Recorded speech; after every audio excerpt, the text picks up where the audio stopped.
Si el empresario huye del dialogar con el mercado de capitales porque cree que es una cosa muy sofisticada, seguramente su competencia ya va a estar dialogando, ya va a estar entrenándose, ya va a estar viendo cómo puedo aprovechar este mercado. Si tú como dueño quieres irte tranquilo a tener unas vacaciones reales, tienes que estructurar tu empresa para poder tener unas vacaciones reales. No pase nada si tú te desapareces 15 días. Y el mercado de capitales no es el mercado de la bolsa de valores. Piensa en mercado de capitales y piensa en Wall Street. Y gente que dice compra, vende y las acciones que suben y bajan y los gráficos. Eso es una parte del mercado de capitales. Como gracias a la tecnología más personas pueden ser conectadas con empresas que necesitan dinero. Normalmente una empresa ve el dinero es de los accionistas y luego ve cómo hace su negocio. Acá el dinero no es de los accionistas, es de los inversionistas. Tú hablabas de los riesgos que genera administrar dinero de inversionistas, pero ¿cómo mitigamos, por ejemplo, el riesgo, ¿no? ¿Cómo se puede gestionar el riesgo de inversión? Lo principal es quiénes son las personas que están detrás. Bienvenido a este segundo episodio de nuestro podcast Foco Empresarial. Hoy día tenemos a Aldo Fuertes, director ejecutivo de Core Capital. Entonces, hoy día vamos a hablar básicamente un poco de este mercado de capitales, cómo entra a tallar en el sector inmobiliario y en muchos rubros, y quería compartirle eso, ¿no?, con un especialista que domina muy bien este tema. Por eso que le invitamos hoy día por segunda vez para que pueda compartir toda su experiencia en este episodio. Bienvenido, Aldo, muchísimas gracias por aceptar la entrevista. Muchas gracias por la invitación y encantado de poder conversar lo que desees, ¿no? Aldo, hablábamos hace poco sobre el mercado de capitales y cómo funciona el sector inmobiliario, ¿no? Tú que diriges un fondo de inversiones y a la vez también desarrollan proyectos. Me explicabas la importancia de mirar más allá de los fondos tradicionales también el mercado de capitales. Sí, yo creo que muchas veces sentimos como personas que estamos detrás de una empresa o que lideramos empresas, sea a nivel de directorio, en fin, gerencias, etcétera, que el mercado de capitales es algo demasiado sofisticado, demasiado complejo como para dialogar con él. Y básicamente las empresas o los empresarios que están experimentando crecimiento o que quieren crecer de una manera importante, expandirse, consideran que ese capítulo, el mercado de capitales, es lejano y que básicamente lo que se necesita es conseguir más líneas de financiamiento en bancos. Quizá el salto más importante que pueden entender que puede dar una empresa en la parte de estrategia de fondeo para su crecimiento es que en conseguirse líneas de crédito de bancos internacionales. Ya con eso, gol de media cancha, etcétera, ¿no?, que es súper válido y súper bueno. Pero creo que no se termina de comprender cómo el mercado de capitales puede ayudar a una empresa a ese reto de expansión, de fondeo de su crecimiento.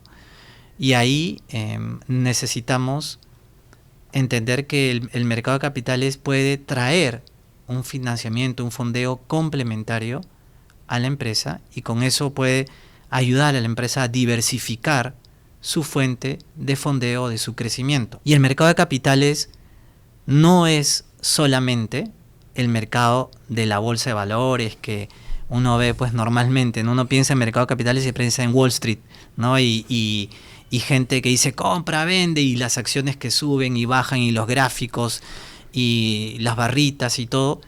Eso es el mercado de valores, eso es una parte del mercado de capitales, sí, pero no lo es todo.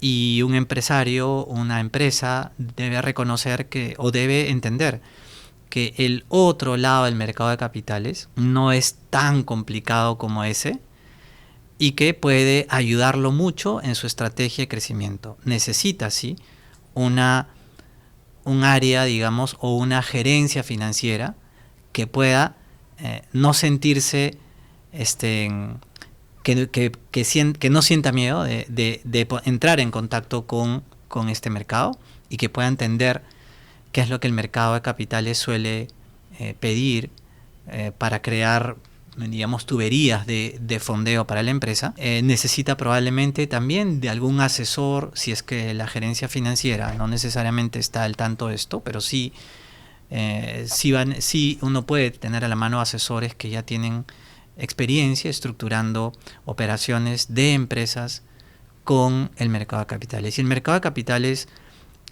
es también, por tanto, aparte de la bolsa y todo, tienes también a fondos de inversión que ya vienen con capitales para poder invertir en empresas a través de determinadas maneras. Es también fideicomisos de titulización, que son en sí mismo también patrimonios que canalizan los dineros de inversionistas y que pueden a su vez canalizar finalmente el dinero a la empresa, o pueden ser también los fideicomisos de titulización los canales para poder crear ese vehículo financiero, ese instrumento financiero que los fondos de inversión o los inversionistas necesitan para poder inyectarle capital a la empresa.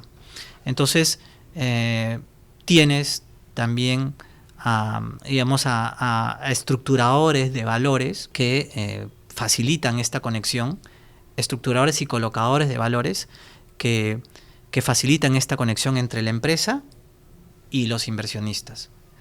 Entonces tienes a estructuradores, colocadores, tienes a fondos de inversión, tienes a fideicomisos de titulización y otras organizaciones o tipos empresariales detrás de este mercado que pueden ayudar a la empresa a conseguir ese fondeo particular que necesita para financiar su expansión. ¿Cuál es la mayor ventaja competitiva, por ejemplo, que tiene una empresa que mira un poco más allá de la banca tradicional y que abre también sus puertas a los mercados de capitales, ¿no? Por ejemplo, en el caso de ustedes, por ejemplo, Edifica, ahora tienen un fondo de inversiones y también miran el mercado de capitales. ¿Qué tan beneficioso es para crecer, por ejemplo?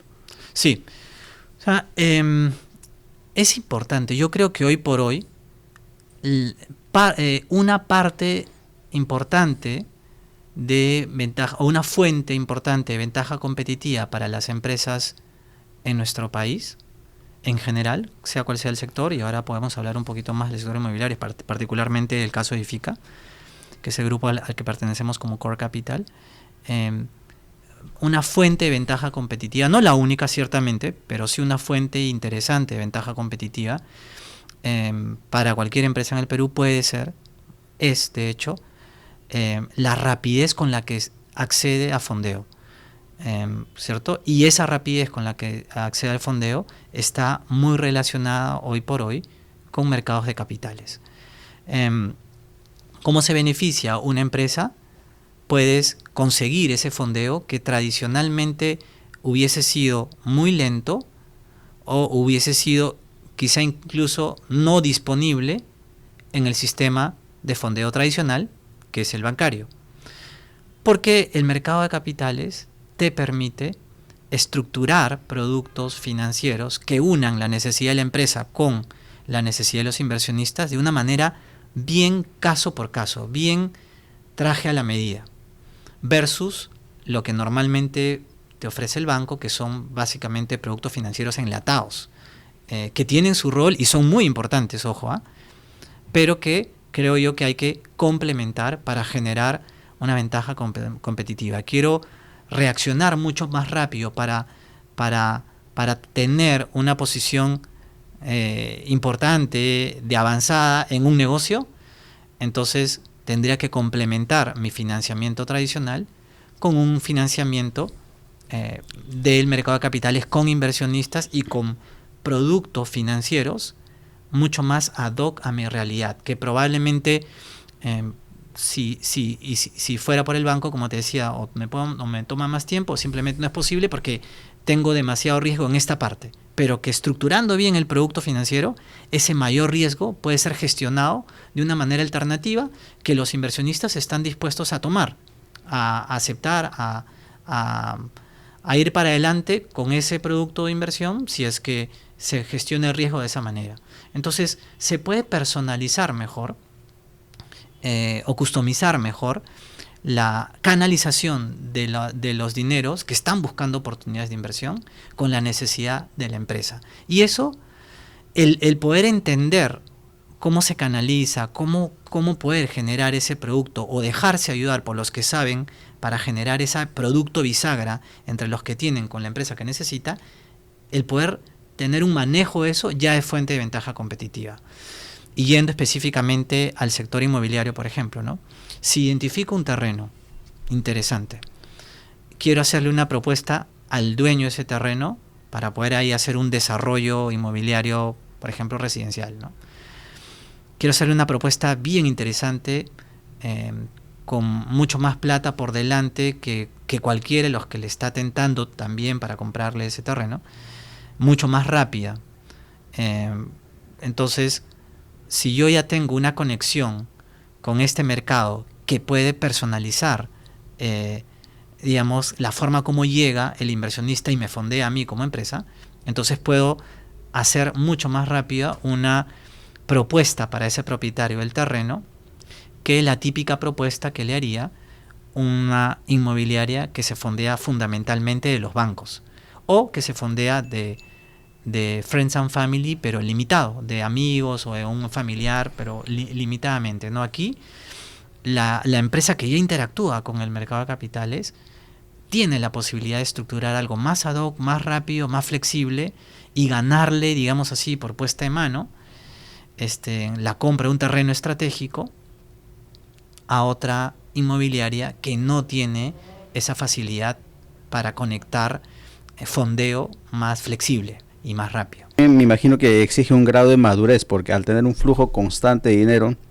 también hay que ser sumamente responsables en manejar esos fondos. Sí, o sea, es verdad que uno ya cuando entra al mercado de capitales, sea por fondos de inversión, sea por fideicomisos de titulización, sea por emisiones directas, en fin, necesitas obviamente ser transparente con los números de la empresa, necesitas manejar la empresa de una manera responsable, con un sistema de rendición de cuentas, porque estás trayendo capital de inversionistas. El capital de inversionistas puede llegar como deuda a la empresa, o como acciones a la empresa, o como un híbrido entre deuda y acción.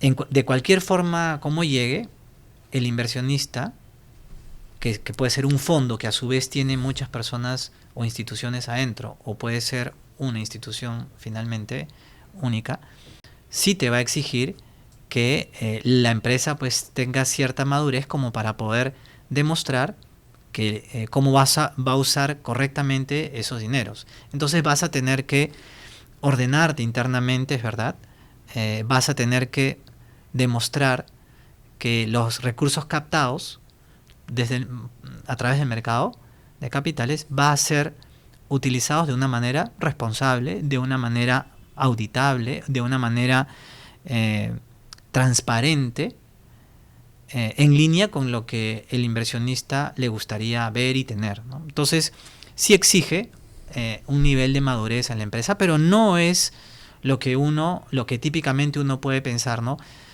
Eso significa que tengo que contratar a muchos abogados, auditores, contadores adicionales, clasificadores de riesgo, todo un montón de proveedores, digamos, en torno a la forma como me va a llegar la plata de los mercados.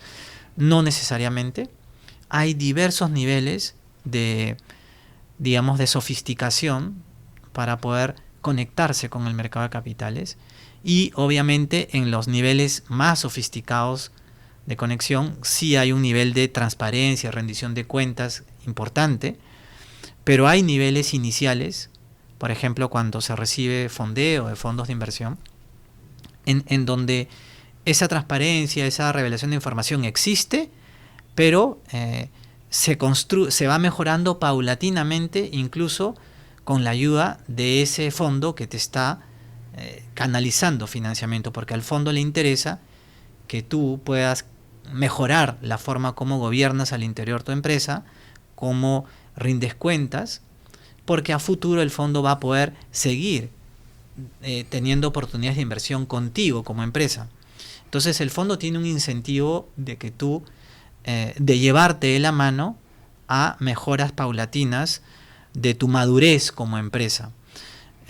Ahora, claro, si quieres tocarle la puerta a un fondo muy sofisticado en el sentido que solamente entra en tipos de empresas que ya tienen mucha madurez en su sistema de gobierno y control y dirección y toma de decisiones y calidad, etcétera, sí, ahí sí vas a enfrentarte, ahí sí necesitas un nivel empresarial más elevado. Pero hay de todo en el mercado de capitales. Hay aquellos fondos que incluso tienen como objeto promover a la mediana empresa, por ejemplo, en sus mejoras de gobierno corporativo o en sus mejoras de cómo se gestionan.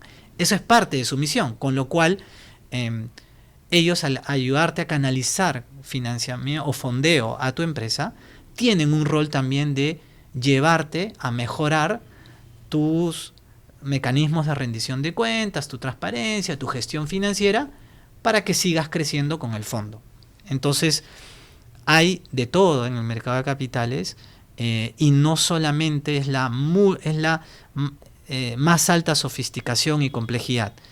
Puede uno ir iniciando un camino paulatino de interacción con este mercado en un proceso de mejora continua de la madurez de mi empresa. Lo primero también en la introducción que me comentabas, ¿cómo entiende el mercado inmobiliario con un mercado de capitales, que son completamente diferentes? Me comentabas, ¿cómo se fusionan, por ejemplo? Sí, es un buen punto, porque el mercado inmobiliario o mejor dicho, la industria inmobiliaria está dominada por ingenieros civiles, arquitectos, exactamente. ¿Y dónde entra el mercado de capitales? Gestionadores de proyectos, claro. ¿no?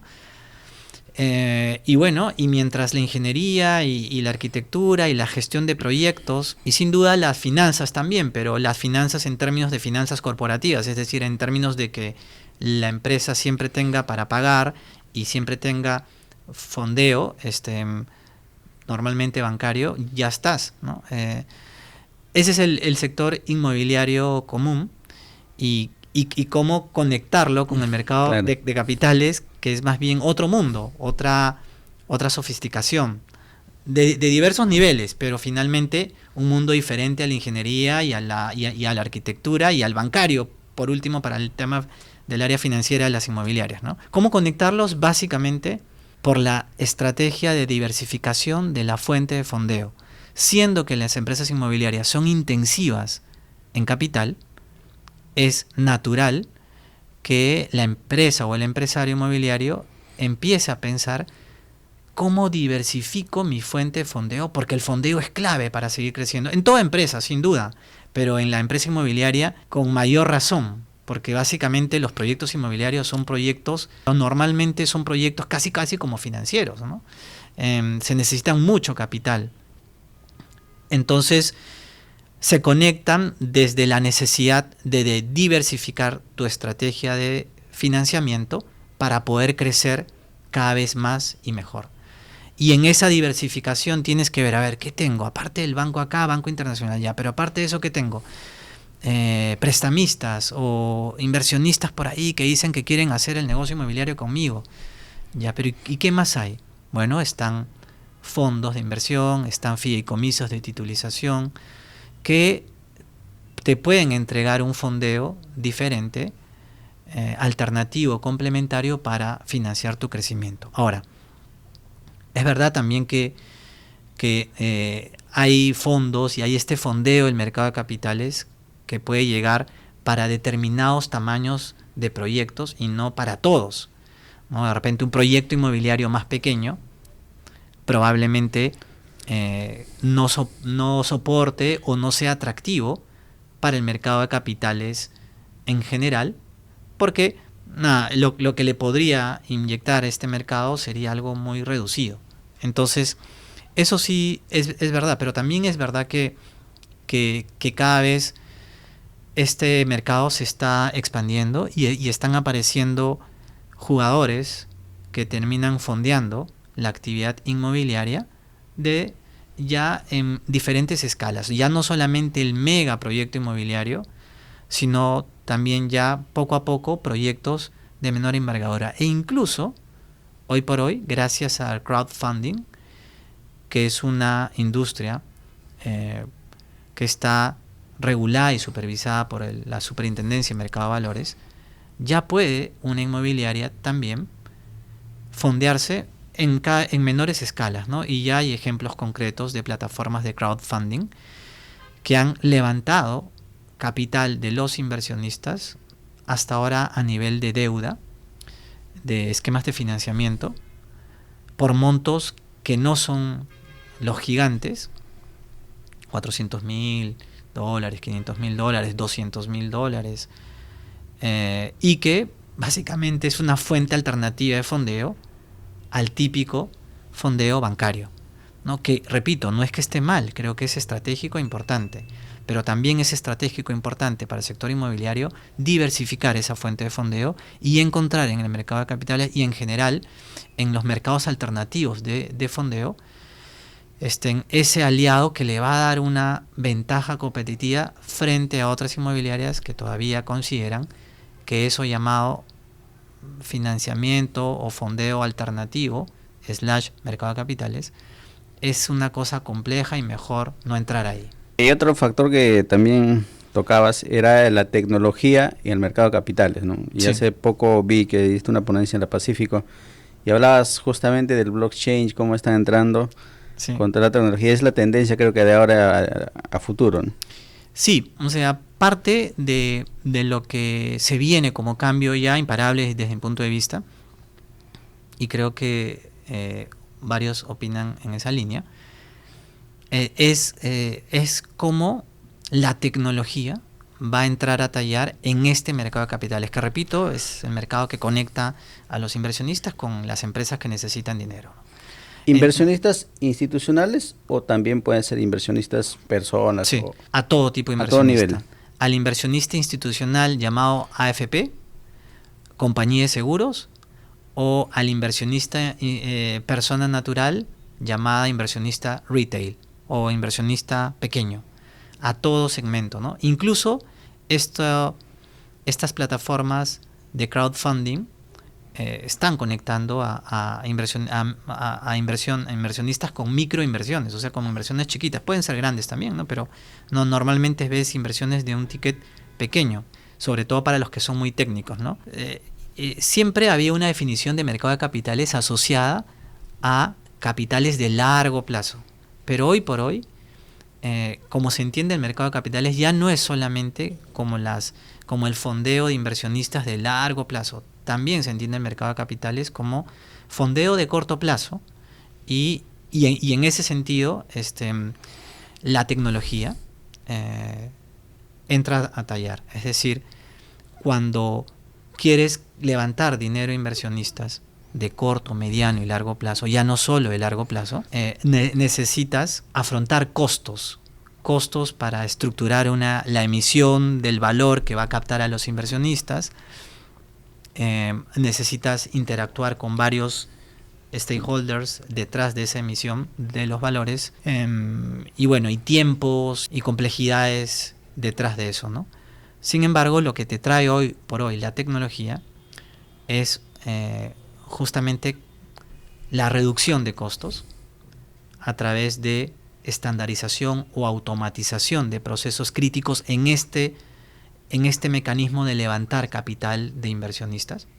Se automatizan procesos, se disminuyen tiempos, se bajan costos y sin entrar a tallar a mucha complejidad en esto, mucha sofisticación, lo que tienes finalmente es generación de menores costos, de mayor velocidad, mayor agilidad, para conectar a los que tienen el dinero, personas naturales o inversionistas institucionales, con los que no tienen el dinero.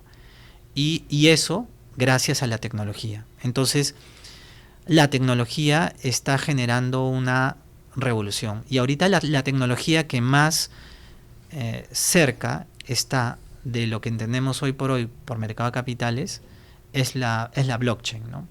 Blockchain que finalmente genera un sistema de registro súper fuerte, súper seguro también, es lo que va a generar una dinamización de la emisión de valores, automatización de procesos y reducción de costos. Ahí hay todo un tema todavía, ¿no?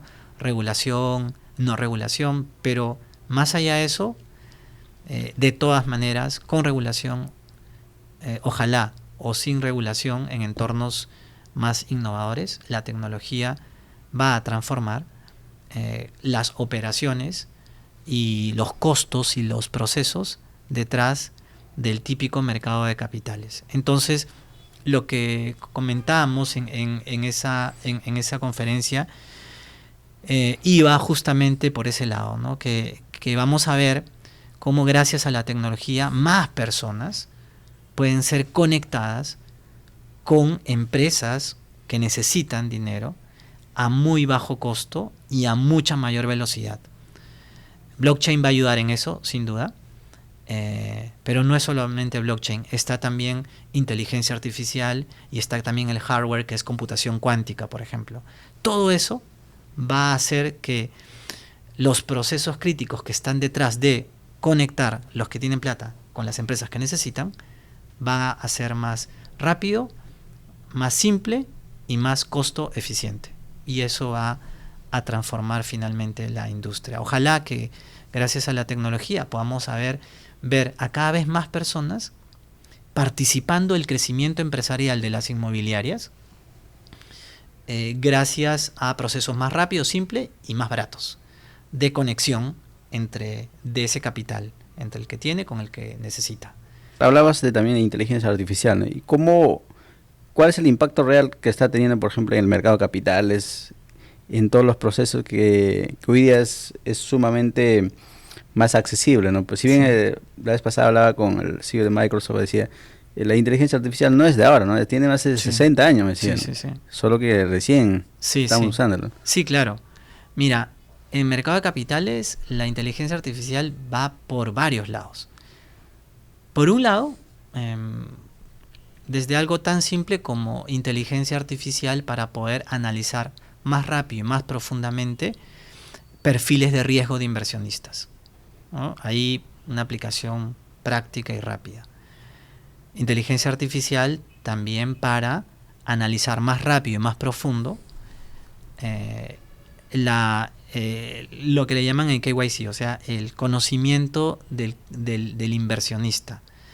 Todos los temas de prevención de lavado de activos en el mundo de las inversiones también va a ser agilizada por la inteligencia artificial. Ahí también un proceso importante en los mercados de capitales es claramente asegurarse que los capitales que se están moviendo son de fuente lícita. La inteligencia artificial va a ayudar a ese estudio más rápido, más profundo de la licitud de los orígenes de los capitales que circulan en este mercado. Otro es por el lado ya de la inversión, es decir, análisis de oportunidades de inversión mucho más rápidas, mucho más complejas, mucho más holísticas, más profundas, gracias a la inteligencia artificial.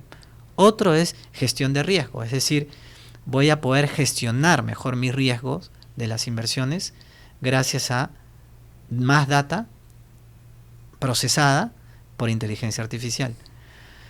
Otro es el reporting, ¿no? Todo el tema de cumplimiento normativo y reporting, es decir, gracias a la inteligencia artificial se van a poder generar reportes para los inversionistas a mucho menor costo, mucho más rápido y mucho más fluido y mucho más completos probablemente y mucho más personalizables también. Entonces los inversionistas, sobre todo si estamos hablando de personas naturales, gracias a la inteligencia artificial van a tener seguramente, y claro, necesitas una arquitectura de base de datos muy bien diseñada, pero asumiendo eso, van a tener seguramente posibilidad de acceder a informes, a reportes de sus inversiones mucho más customizadas, mucho más rápidas, mucho más analíticas probablemente y claro, mucho más costo eficiente para el que te está generando ese reporte. Allí también va a haber una revolución importante. ¿Qué más? También para todo el tema digamos, del forecasting, o sea, toda la proyección a futuro de los crecimientos de los fondos o de las estrategias de inversión. Esa proyección también muy soportada por modelos de inteligencia con inteligencia artificial. El análisis también más profundo, eso creo que ya lo mencioné. Pero ahí nomás tienes un montón de cosas o de aspectos cómo va a revolucionar. Y también por el lado del regulador. El regulador del mercado de capitales va a tener herramientas de inteligencia artificial para regular o para, mejor dicho, supervisar mejor. Ya vas a tener agentes, seguro, también ayudando a la supervisión al supervisor de cómo se están comportando los emisores de valores en el mercado, haciendo conexiones, haciendo inferencias ¿no? por detrás, gracias a la inteligencia artificial. ¿Qué más? Mercado de capitales también es sinónimo de tributación, eficiencias tributarias. Entonces también seguramente el recaudador de impuestos va a estar con más herramientas para identificar la correcta atribución de los temas impositivos dentro de esta industria, el adecuado manejo de los temas tributarios en esta industria, ¿no? Entonces, fíjate, ahí nomás te he dado varios puntos a donde puede ir llegando la inteligencia artificial e ir poniendo un turbo a ese mercado, ¿no? Y cuando tengas un mercado de capitales mucho más rápido, mucho más ágil, mucho más costo eficiente, mucho más simple de alguna manera, entonces vas a necesitar del otro lado empresas que necesiten esa fuerza de ese mercado.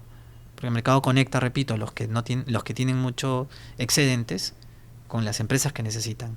Entonces, si el empresario huye del dialogar con el mercado de capitales porque cree que es una cosa muy sofisticada, seguramente su competencia ya va a estar dialogando, ya va a estar entrenándose, ya va a estar viendo cómo puedo aprovechar este mercado que ahora, que gracias a la tecnología va a ser más costo eficiente, más simple, etcétera,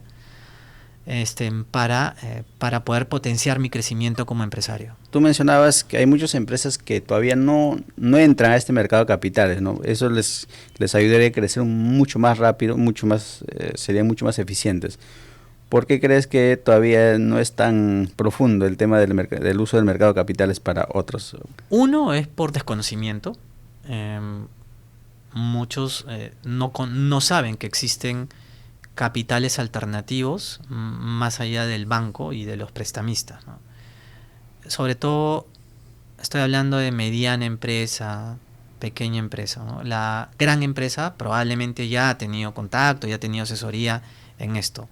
Pero estoy hablando del mediano empresario o el pequeño empresario, o mejor dicho, el empresario, como decía un entrevistado tuyo, el gran empresario de la pequeña empresa. Sí, eso es bueno decirlo, ¿no? Pero en todo caso, la empresa de mediano tamaño o la empresa de pequeño tamaño, las personas que están dirigiendo estas empresas, los líderes o los especialistas, en este caso el gerente financiero de esas empresas, probablemente desconoce de la existencia de este mercado y cómo puede interactuar. Uno es desconocimiento de la existencia del mercado.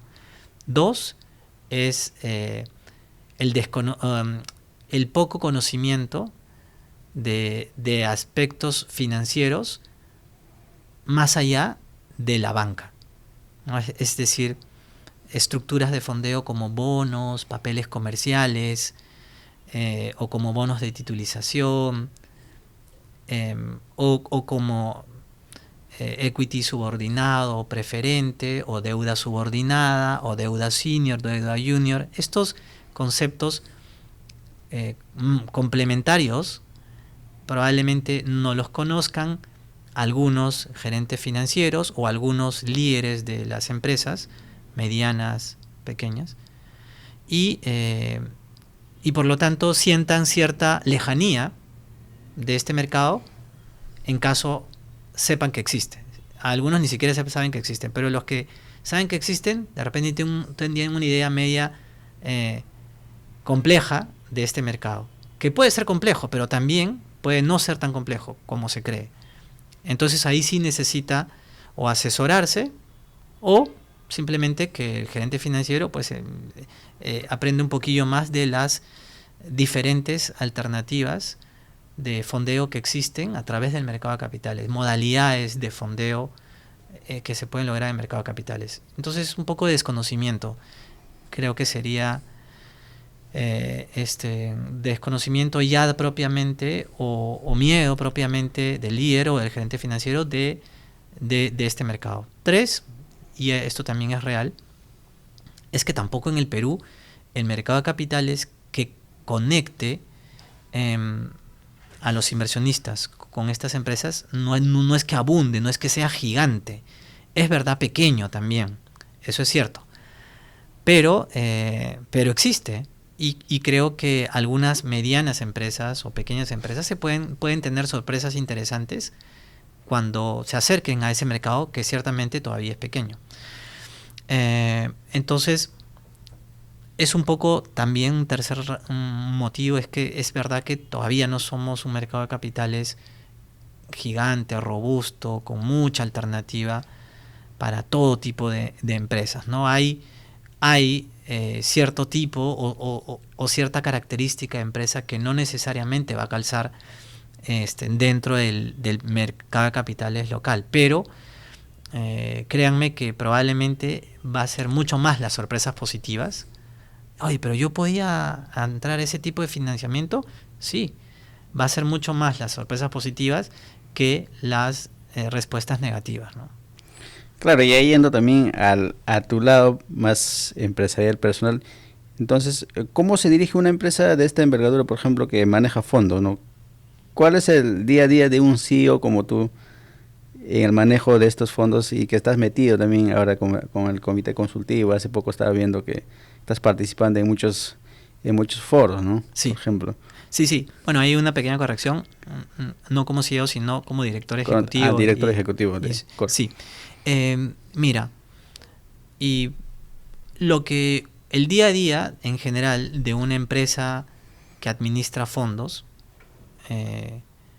pasa por estar viendo cómo se está levantando continuamente esos fondos para invertir y luego cómo lo que ya se levantó se invierte y se invierte bien. En simple es eso, es decir, cómo vamos en el levantamiento de los capitales y luego cómo vamos en la inversión de esos capitales que han llegado. En sencillo es eso, pero luego ya haciendo un poquito de zoom hacia adentro, zoom in, tienes más cosas, ¿no? Tienes cómo estoy cumpliendo, sobre todo los que estamos en el mundo regulado, cómo estamos cumpliendo la regulación y los procedimientos estandarizados, documentados en este proceso de levantar capital y de invertir capital. O sea, todo el tema de cumplimiento normativo es importante y es parte del día a día de cualquier empresa que forma parte del mercado de capitales regulado, supervisado. Luego está la gestión de riesgo. O sea, cómo estamos gestionando los riesgos de diverso tipo. Riesgos de mercado, de liquidez, si hay financiamiento a través de deuda, de crédito, riesgos operativos, riesgos legales, riesgos tecnológicos, riesgos de pérdida de ventaja competitiva. O sea, ¿cómo estamos gestionando los riesgos detrás? Porque, ojo que no estamos comercializando llantas o autos, estamos manejando el dinero de personas y eso es un activo bien nervioso. Cualquier cosa que uno haga de una manera equivocada, hay que rendir cuentas de eso. Entonces dicen que otra vez que el capital es el activo más nervioso, ¿no? Y nosotros estamos manejando ese activo más nervioso. Es mucho más nervioso que manejar venta de autos, por ejemplo, ¿no? Entonces hay que tener mucho cuidado en la gestión de riesgo, porque finalmente hay una confianza entregada en la que está administrando esos capitales y estás administrando capitales, o sea, dinero de terceros. Ahí necesitas gestionar muy bien los riesgos, ¿no? Entonces hay también de gestión de riesgo. Hay también, cuando te decía de invertir el capital recaudado, hay también una labor de invertir bien. Entonces, ese invertir bien para algunas empresas inmobiliarias, empresas administradoras de fondos, supone estar buscando continuamente oportunidades de inversión. Entonces, supone estar identificando buenos negocios o buenos prospectos de inversión. Entonces, ahí también se va el día a día. Identificación de buenos prospectos. También, haciendo un zoom in, en la parte de levantamiento de capital, se va también bastante el día a día en la relación con los inversionistas. Es decir, ya tienes su capital, ya lo levantaste, pero ahora hay que mantenerlos informados, hay que escucharlos, hay que generar espacios de diálogo, de atención.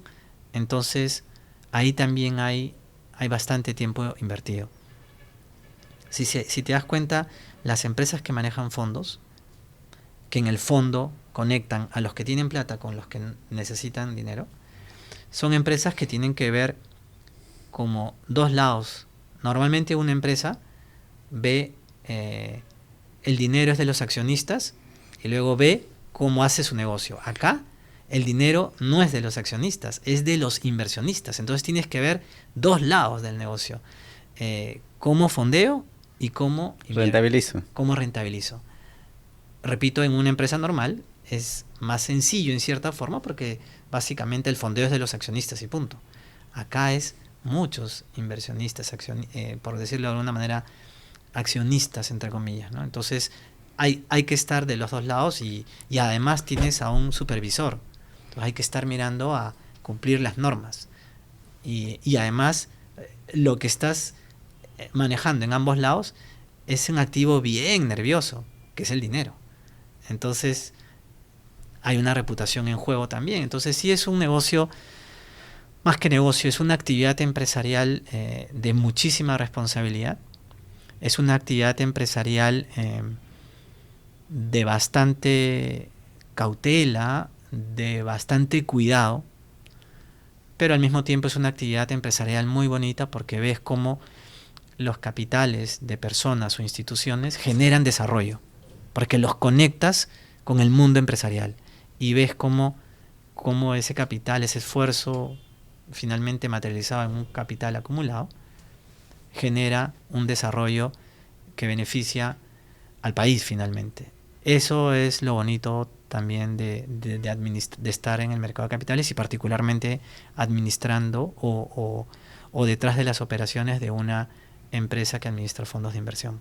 También hablabas de los riesgos que genera administrar dinero de inversionistas, pero ¿cómo mitigamos, por ejemplo, el riesgo, ¿no? Sí. Sabemos que vivimos en un país sumamente complejo. Sí, esa es una excelente pregunta porque, sobre todo en el sector inmobiliario, ¿no? Aprovechando que me comentaste si podría ampliar un poco más en el sector inmobiliario. En general en cualquier negocio, pero particularmente en el sector inmobiliario, ¿cómo se puede gestionar el riesgo de inversión? Múltiples maneras, pero lo principal es quiénes son las personas que están detrás. Eso se aplica en el sector inmobiliario y cualquier otra empresa, cualquier sector de otra empresa, pero particularmente al negocio inmobiliario, que es un negocio bastante apalancado en el sentido de que hay hay capital de los desarrolladores, pero también hay capital de las preventas, o sea, dinero que viene, o sea, financiamiento de las preventas de las personas que están comprando las unidades inmobiliarias. Hay también financiamiento del banco, hay también financiamiento de un fondo, por ejemplo. Entonces, necesitas, para gestionar tu riesgo, necesitas saber quiénes son las personas que están detrás. Más allá de su trayectoria y de su equipo de gestión, quiénes son los dueños de esa empresa. O sea, finalmente, las personas. vas a analizar de todas maneras el proyecto inmobiliario, los flujos de caja, los Exceles de todas maneras. Hay que ver si son razonables, si los supuestos son válidos o si le están poniendo una velocidad de ventas de la unidad inmobiliaria muy, muy ambiciosa, ¿no? Eso de todas maneras. Pero eso no es tan importante como saber con quién, a quién vas a invertir, a qué persona vas a estar expuesta como riesgo de inversión. Y ahí, por eso es muy importante que los empresarios construyan, de todos los sectores, hablando del sector inmobiliario, que su reputación sea a prueba de balas. Su reputación como empresarios, ¿no?, correctos, como empresarios que quieren hacer una actividad empresarial totalmente, digamos, ejemplar o buena o sólida, estratégica, ¿no? Que valoren mucho su reputación. Porque si tienes el empresario que cree que la reputación no sirve tanto, porque si desaparece esta empresa para crear otra, ya la otra tiene una nueva vida y va a conseguir plata como sea, entonces sí tienes un empresario que no va a tener mucha cabida para el mercado de capitales.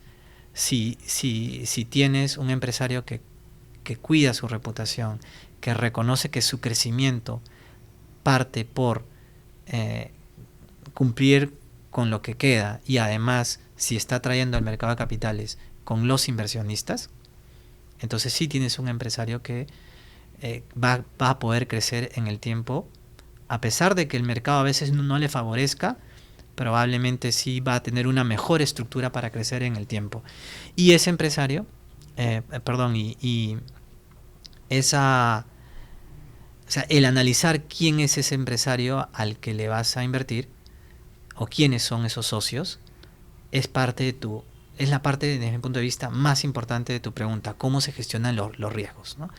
Obviamente hay que ver también, luego de quién es el empresario, hay que ver la trayectoria de la inmobiliaria, ¿no?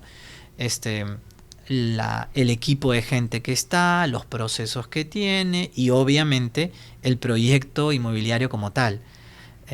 Ese proyecto cómo está planteado, qué supuestos maneja, el formato que está proponiendo hace sentido para esa zona y para esa zona en donde lo va a desarrollar, qué experiencia tiene en esa zona.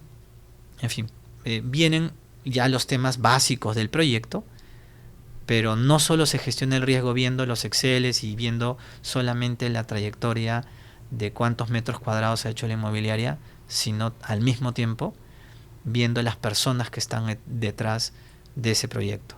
Y por eso es bien importante que los empresarios construyan una buena reputación en el tiempo para que puedan acceder con mayor facilidad al mercado, a fondeo del mercado de capitales. ¿Y en qué momento la reputación se vuelve indispensable para un empresario, por ejemplo? La vez pasada yo hablaba con Juan Carlos y yo le preguntaba, ¿qué es lo que más evalúas antes de ejecutar algún proyecto? Medir los riesgos y cuidar mi reputación, decía, ¿no? Claro. ¿En qué momento se vuelve indispensable? Bueno, en primer lugar, por más que nadie te demande tener una buena reputación, uno, por convicción personal, debería buscar tenerla. Básicamente porque uno quiere ser un empresario correcto, ¿no? Que cumple las normas, que no engaña a nadie, ¿no? Entonces, en primer lugar, por uno mismo, ¿no? Pero si no hay esa mucha motivación de, oye, pero no, ya lo que pienso no tanto, ¿qué quiere el resto? Claro, surge también la necesidad cuando vaya a conectar justamente con terceros, en este caso con el mercado de capitales, ¿no? Cuando vayas a conectar con ese mercado, si bien hay contratos y todo, es un mercado de confianza también. Entonces, si vas a generar el interés de inversionistas y tú no te muestras como confiable, entonces o vas a conseguir fondeo a un costo mucho más alto para que se pueda compensar ese mayor riesgo de tu no tan clara reputación, o de lo contrario no vas a conseguir fondeo alternativo, y si no vas a conseguir fondeo alternativo vas a limitar tu capacidad de crecimiento y por lo tanto tu expansión como empresario, ¿no? Entonces, la reputación es importante, sobre todo si entras al mercado de capitales, que es un mercado de contratos, pero también es un mercado en donde la confianza es fundamental. Tú hablabas también, para crecer es importante darse cuenta de las limitaciones que tiene un gerente o un empresario. Sí. ¿En qué momento uno analiza esos temas, ¿no? Porque a veces el ego nos gana también a los empresarios en no aceptar que tenemos ciertas limitaciones y que necesitamos de repente un director o externo e interno, entonces, para seguir creciendo, por ejemplo. Sí, justamente el mercado de capitales te va a enfrentar a ti, a uno mismo, qué tanto ego tienes, ¿no? Es decir, probablemente el sistema financiero o el bancario, mientras tú tengas tus ratios, tus indicadores, tu liquidez, tu solvencia, tu cumplimiento, vas a tener tu línea de crédito abierta, tu fondeo, mientras tú cumplas, ya vas a tener eso. Pero el mercado de capitales o en general los fondos de inversión, por ejemplo, no solamente ven el análisis típico de tu capacidad de pago, sino también ven la posibilidad de crecimiento. No solamente tu capacidad de pago de una deuda, sino tu capacidad de crecimiento. Y tu capacidad de crecimiento pasa por: yo sé todo y yo hice este negocio desde cero y yo sé cómo crecer, o pasa por reconocer que, ok, yo hice esto, pero sí necesitamos seguir creciendo y sí hace falta incorporar a expertos, especialistas en determinados temas que reconozco que no manejo y que humildemente puedo decir que es mejor recibir ayuda. Entonces, eso se capta rápidamente, ¿no? Cuando tú analizas una empresa y ves que hay un liderazgo, un empresario que por su estilo de liderazgo, él cree que lo sabe todo, entonces, a pesar de que sus números den para pagar deudas, por ejemplo bancarias, si tú estás pensando en un capital diferente de crecimiento y más de largo plazo, probablemente ese tipo de liderazgo sí te deje un signo de interrogación de, oye, pero esa empresa va a poder seguir creciendo en el tiempo así, o de repente va a ser mejor vista si ese empresario se empieza a incorporar a personas que saben mucho más que él en aquellas materias o temas que son críticos para el crecimiento. Y mercado de capitales ve capacidad de pago, pero también en algunas formas de inversión ve también capacidad de crecimiento y sostenibilidad del crecimiento. Y ahí tienes que ver liderazgos internos. Y ahí tienes que ver, pues, si es uno solo el que quiere y considera que puede dirigir el barco solo, o si humildemente está dispuesto a rodearse en su empresa de gente que más sabe, o de asesores que más saben y que tienen que invitarlos a la mesa para poder dejarse ayudar en su expansión, en su política, en su forma de crecimiento. Un inversionista, un fondo, un analista puede ver que esta empresa está madurando en eso, que ese empresario está madurando eso porque ya ha traído a un gerente financiero que lo ha jalado o sea, que realmente no es un familiar, que no es que esté mal que sea familiar, sino que no está ahí sentado solo por ser familiar, sino está sentado por meritocracia, es decir, porque es un crack en ese tema. Y empieza a ver el analista de un fondo que de repente y además está trayendo un director independiente a la mesa. Entonces, este empresario sí está creando la estructura como para poder tener un crecimiento sostenido y no una estructura dependiente de su liderazgo. Algo ocurre, fallece de un momento a otro, y cómo queda el crecimiento si no hay, digamos así, una estructura de crecimiento sostenido más allá del auténtico liderazgo que pueda tener el fundador. Entonces, sí, se ve desde afuera, y eso se ve más a nivel de inversionistas, fondos, que propiamente al nivel del sistema financiero bancario. afuera, sí ve, los mercados de capitales, sí puedes empezar a analizar estructuras de crecimiento, liderazgos y finalmente gobiernos corporativos, ¿no? ¿Cuáles son los procesos para estructurar un buen gobierno corporativo? Me imagino que eso ya es para empresas que pasan al siguiente nivel, ¿no? Por ejemplo, yo preguntaba a muchos empresarios que ya tienen 20 años, ¿y cómo están viendo el buen gobierno corporativo? Y estamos en ese trance, ¿no? Claro. En esa transición. Claro. ¿Esa transición es complicado? ¿Cómo se maneja eso? Sí, en primer lugar tiene que haber un convencimiento de parte de los dueños. Porque si los dueños no están de acuerdo, cualquier esfuerzo que se haga de mejorar el gobierno corporativo de una mediana o gran empresa o empresa familiar en general, va a terminar siendo un buen ejercicio de consultoría que no se aplica. Entonces, parte del convencimiento de los de arriba, de la propiedad, del fundador o del dueño. Y ese convencimiento puede tomar su tiempo.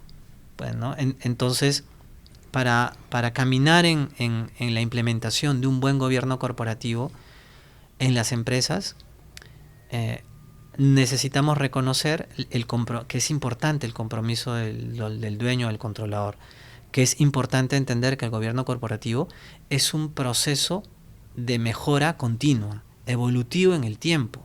No se trata de que ya vamos a tener un buen gobierno corporativo, señor dueño, accionista, y lo que vamos a hacer es vamos a contratar a 3 directores independientes. No, pero, momento, pero de cero, de no tener directorios, ahora tener un directorio y con 2, 3 directores, ¿no? Entonces eso es un salto muy fuerte.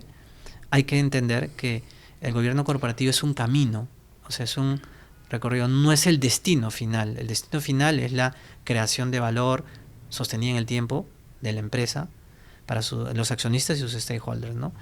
El gobierno corporativo es un medio, o sea, es como logramos esa creación de valor. Y ese medio es perfectible, es mejorable paulatinamente. Entonces hay que enfocar esto como una mejora gradual. Una mejora gradual en el tiempo. Si no, ningún dueño va a querer que le traigan las mejores prácticas de gobierno corporativo de frente, porque eso es costo, es verdad, tiene un costo, pero que lo paga.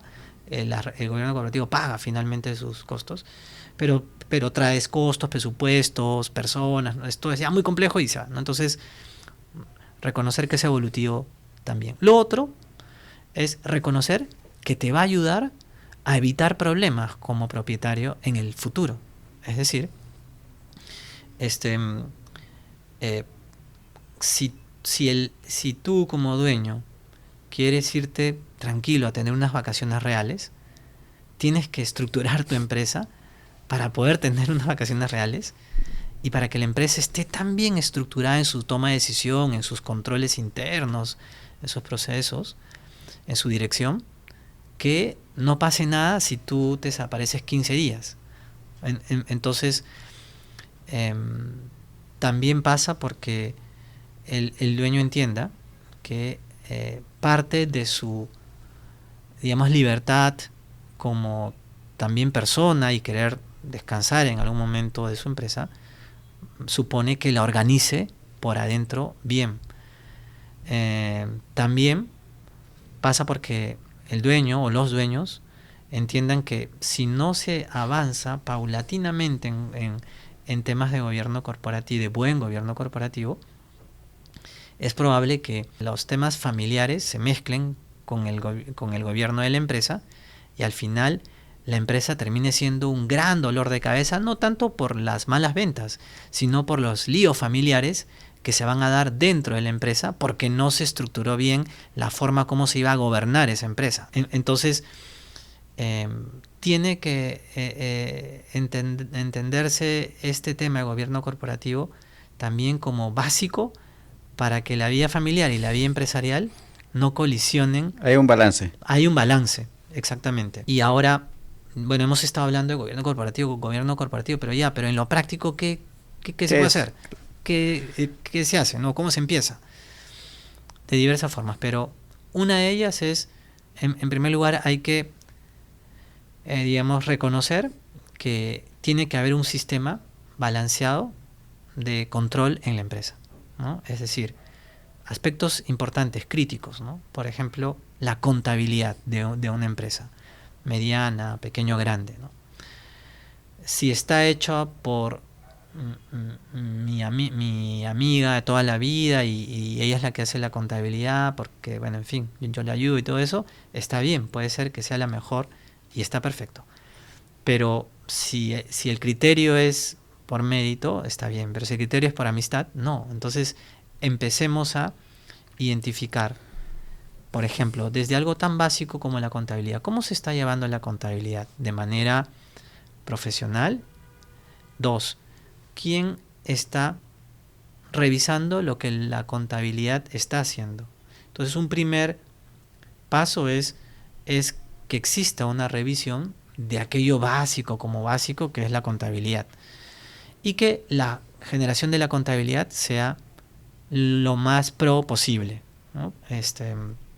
Porque si no, por contabilidad pueden ocurrir cosas, o pagas más impuestos, o pagas menos de lo que debías y por lo tanto tienes un problema futuro con SUNAT, o finalmente pueden haber malos manejos que el dueño no los puede detectar realmente porque la contabilidad y los estados de flujos de caja no están del todo bien hechos, a propósito o simplemente por errores, ¿no? Entonces sí es bueno que como primer paso se tome un buen control de la contabilidad y del proceso de registro contable y se revise por un externo cada cierto tiempo ese proceso. Esa revisión de un externo, obviamente tienes de todos los costos, ¿no? Externos que pueden ser revisores que en este caso se llaman auditores de estados financieros globales, que obviamente tienen un nivel de costo importante acorde a su magnitud, pero también tienes otros externos, revisores o auditores, que tienen un nivel presupuestal, o mejor dicho, que supone un nivel de costo mucho más acorde a una empresa que está en crecimiento aún. Entonces, no puede ser una limitante decir, no, pero es que el contratar una auditoría es costoso. Sí, ¿no? Porque hay de todo y hay de buena calidad con un costo razonable y lo estás asignando, ese costo razonable, a un proceso crítico como tus números. Sin números, tu dueño puedes estar viviendo una ilusión y es mejor que otro que no está vinculado a la empresa te diga si hay o no hay ilusión detrás de lo que estás leyendo. Ese es un primer paso sencillo, básico. Otro paso sencillo, básico es empezar a incorporar asesores externos, a reconocer como empresario que si bien eres un crack, lo has hecho desde cero, tú sabes cómo hacer esto otras 1000 veces seguramente, pero es bueno escuchar a otras personas también que te ayuden a analizar mejor y a decidir mejor. Muchos cerebros más piensan mejor que uno, ¿no? Entonces, el saber identificar a asesores que te ayuden en decisiones importantes es un primer paso para lo que a futuro se va a llamar tu primer director externo. Por ahora, si quieres, no le llames director, llámale mentor, asesor, consultor, para que empieces a valorar esa visión externa que puede complementar tu miopía o que puede ayudar a tu realmente astucia empresarial. De verdad, de repente es un empresario súper crack y astuto, pero nunca está de más escuchar una segunda opinión. Y eso también ayuda a mejorar la toma de decisión. Y gobierno corporativo en simple es el sistema por el cual las empresas son dirigidas y controladas. Ya te di un ejemplo de un primer paso básico de dirección, dejarme escuchar a otros, a ver, como para que tomar mejores decisiones. Esa es por la parte de dirección. Y por la parte de control, lo mínimo, por lo menos mi contabilidad. Dirección y control. Eso es gobierno corporativo y esos son como los primeros pasos. ¿Qué más pasos se pueden dar después? Muchos más pasos más, ¿no? En la auditoría puedes luego incorporar procesos de ya no solo de auditoría externa, sino una auditoría interna, alguien en la empresa que vaya controlando algunos procesos críticos. Puedes, ese asesor, ya no lo llames asesor hoy, creas un consejo consultivo, un pequeño directorio en donde lo invitas a que forme parte para que ya más formalmente te ayude a tomar mejores decisiones. Luego puedes ir acostumbrándote a rendir cuentas, ¿no? Es decir, a transparentar y a rendir cuentas. Es decir, acostumbrándote un poco a generar reportes o información que haga que la cultura en la empresa sea siempre el de mostrar y no el de ocultar. Y eso se puede plasmar como que si nunca había una cultura en la empresa de que el gerente general o el gerente financiero entregue algún tipo de informe, memoria, reporte, que lo empiece a hacer al dueño o al asesor del dueño. Entonces ahí vas metiendo la cultura de transparentar a un tercero, que es mi asesor, para que vea también, y rendir cuentas, en cierta forma, ¿no? Rendir cuentas a este asesor y al dueño para que estén más al tanto de esa información más de adentro. Que si no existieran estos informes, probablemente no lo sabrían, ¿no? Entonces ahí también ya vas avanzando. Y vas avanzando y vas avanzando cada vez en más prácticas de gobierno, de buen gobierno corporativo, hasta que llegas a un nivel en que sientes que la empresa tiene un buen sistema de dirección y un buen sistema de control, y ya no es hiperprotagonista el dueño, y se puede ir a vacacionar tranquilo y puede estar tranquilos que los temas de la familia no se van a mezclar con los temas de la empresa, porque entre las cosas que se ordenaron fueron, por ejemplo, que las gerencias van a ser tomadas, esa es otra buena práctica, ¿no?, por meritocracia y no exclusivamente por ser familia. ¿Sí me sigues? Sí, sí. Entonces, eso puede ahorrar muchas discusiones familiares, ¿no? ¿Y por qué mi hermano es gerente y yo no? No, mira, puede ser tu hermano, puede ser tú, pero estos son los requisitos que queremos pedir a la familia o a la no familia para que pueda formar parte de la empresa. O sea, no significa quitar a la familia, al contrario, ojalá que la familia esté, pero que la familia esté cumpliendo ciertos requisitos, o sea, por méritos, meritocracia, ¿no? Por méritos, desempeñando las funciones críticas en la empresa. Entonces eso va a ahorrar muchas discusiones familiares, ¿no?